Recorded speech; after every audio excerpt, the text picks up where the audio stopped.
Послушайте, как птички поют.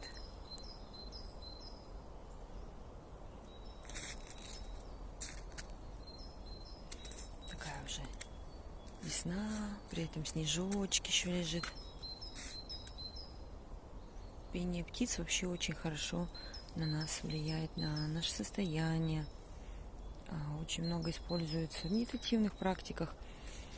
И сами замечаете, что есть звуки птичек, которые нас больше будоражат, нравятся, расслабляют. Есть, которые мы не переносим. Ну, если ворона будет каркать, маловероятно что-то понравится, потому что это определенная частота.